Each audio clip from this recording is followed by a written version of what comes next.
অবশ্যই ফুরফুরা শরীফের উন্নয়ন হয়নি বলবো না, উন্নয়ন হয়েছে, খিড়কিতে হয়েছে আর উন্নয়ন হয়েছে পকেটে হয়েছে।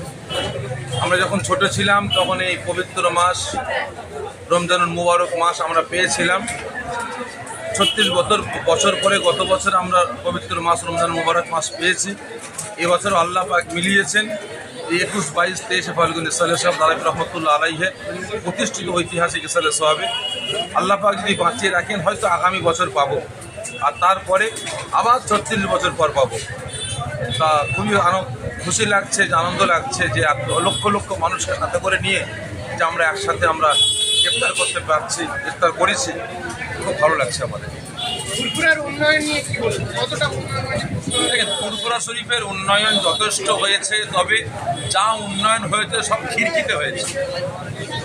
অবশ্যই ফুরফুরা শরীফের উন্নয়ন হয়নি বলবো না, উন্নয়ন হয়েছে, খিড়কিতে হয়েছে আর উন্নয়ন হয়েছে পকেটে হয়েছে।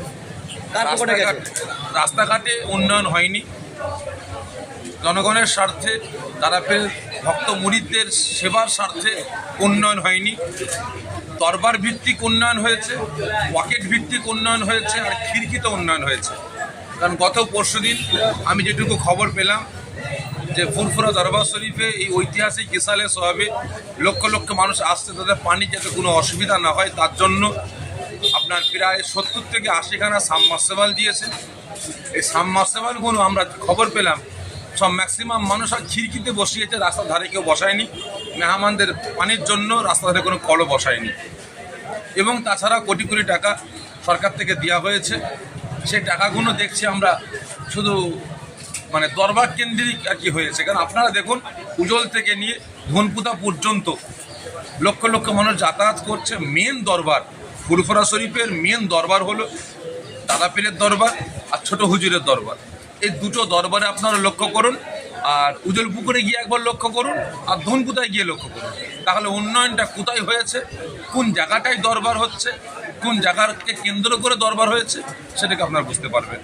কারণ আমার তো পাবলিক সব বলতে হয় জলসা কি হচ্ছে, দাদা পীরের মাজার কি উজল পুকুরে না ধনপুতায়। দাদা পীরের দরবার এই জায়গাটা, ছোট হুজুরের দরবার এটা, আর দাদা পীরের দরবার হচ্ছে বড় দরবার। সেখানে কোনো না আছে আলোকসজ্জা, না আছে মেহমানদের ঠিকমতো পরিষেবা, না আছে কি যা হচ্ছে দরবার কেন্দ্রিক হয়েছে আর উজল পুকুর আর ধনপুতায় হয়েছে। এবার সরকার টাকা যথেষ্ট পরিমাণ দিয়েছে, কিন্তু জায়গায় জায়গায় সেই অনুদানগুলো ব্যয় হয়নি।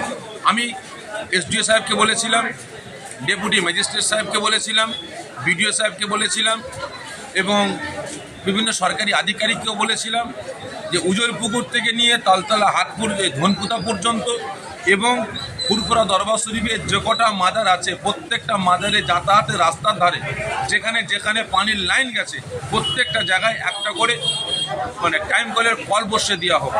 তাহলে যদি কল বসিয়ে দেওয়া হতো তাহলে এভাবে পানির কোনো অভাব দেখা দিত না।